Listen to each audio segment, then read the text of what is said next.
Hello friends, आज हम करेंगे सोमवार की व्रत कथा। तो सोमवार का व्रत साधारणतः दिन के तीसरे पहर तक होता है। व्रत में फलाहार या पारण का कोई खास नियम नहीं है, किंतु यह आवश्यक है कि दिन रात में केवल एक ही समय भोजन करें। सोमवार के व्रत में शिवजी पार्वती का पूजन करना चाहिए। सोमवार के व्रत तीन प्रकार से होते हैं: साधारण सोमवार, सौम्य प्रदोष और 16 सोमवार व्रत। तो आज हम करेंगे कथा।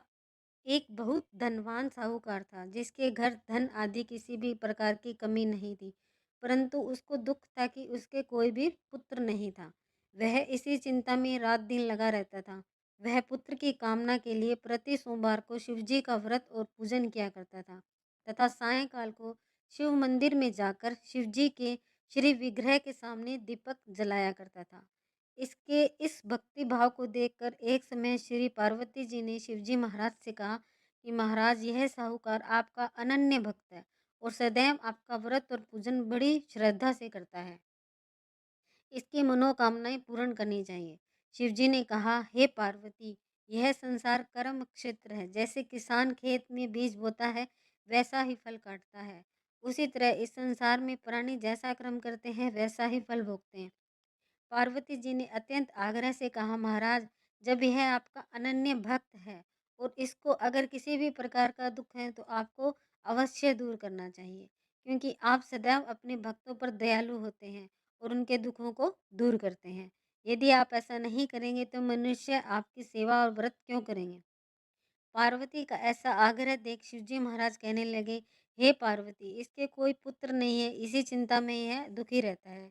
इसके भाग्य में पुत्र न होने पर मैं इसको पुत्र की प्राप्ति का वर देता हूँ, परंतु यह पुत्र केवल 12 वर्ष तक ही जीवित रहेगा। इसके पश्चात वह मृत्यु को प्राप्त हो जाएगा। इससे अधिक मैं और कुछ इसके लिए नहीं कर सकता। यह सब बातें साहूकार सुन रहा था।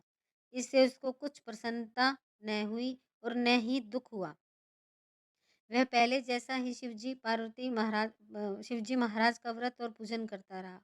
कुछ काल व्यतीत होने जाने पर साहूकार की स्त्री गर्भवती हुई और 10वें महीने के गर्भ से अति सुंदर पुत्र की प्राप्ति हुई। साहूकार के घर में बहुत खुशी मनाई गई, परंतु साहूकार ने उसके केवल 12 वर्ष की आयु जान कोई अधिक प्रसन्नता प्रकट नहीं की और न ही किसी को इसका भेद बताया। जब वह बालक 11 वर्ष का हो गया, तो उस बालक की माता ने उसके पिता से विवाह आदि के लिए कहा, तो वह साहूकार कहने लगा, अभी मैं इसका विवाह नहीं करूँगा, अपने पुत्र को काशी जी पढ़ने के लिए भेजूँगा। फिर साहूकार ने अपने साले अर्थात बालक के मामा को बुला उसको बहुत सारा धन देकर कहा, तुम इस बालक को काशी जी पढ़ने के लिए ले जाओ और रास्ते में जिस स्थान पर भी जाओ, यज्ञ कराते और ब्राह्मणों को भोजन कराते जाओ। वह दोनों मामा भांजे यह करते और ब्राह्मणों को भोजन कराते जा रहे थे। रास्ते में उनको एक शहर पड़ा। उस शहर में राजा की कन्या का विवाह था और दूसरे राजा का लड़का जो विवाह करने के लिए बारात लेकर आया था, वह एक आंख से काना था।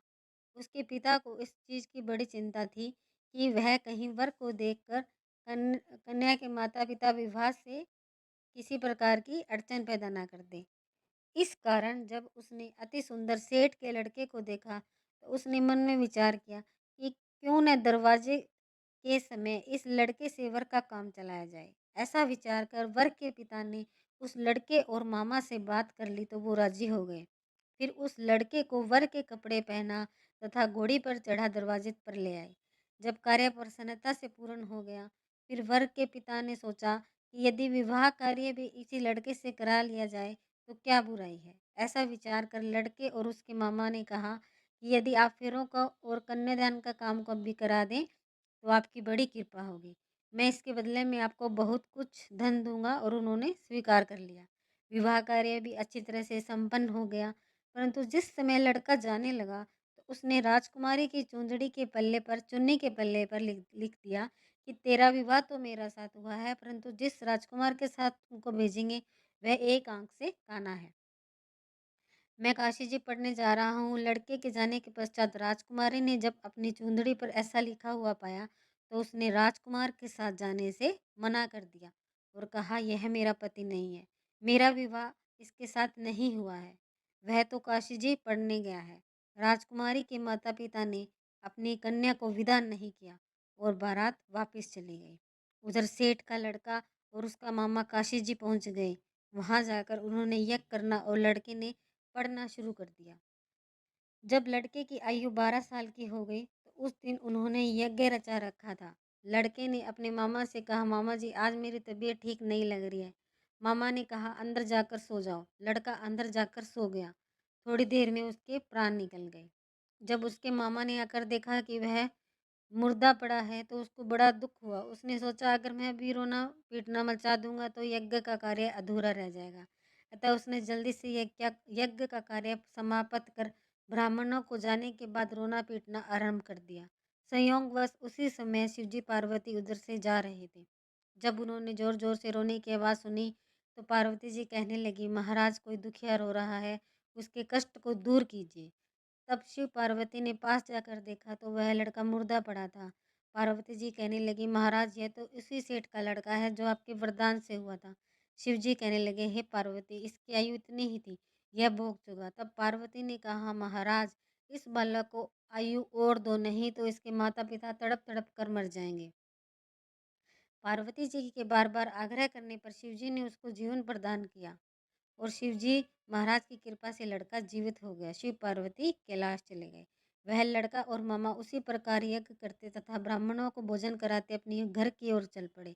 रास्ते में उसी शहर में आए जहाँ उसका विवाह हुआ था। वहाँ पर जाकर उन्होंने यज्ञ आरंभ किया तो उस लड़के के ससुर ने उसको पहचान लिया। अपने महल में लाकर उसकी एक बड़ी खातिरदारी की। साथ ही बहुत दास दासियों को सहित आदरपूर्वक लड़की और जुमाई को विदा किया।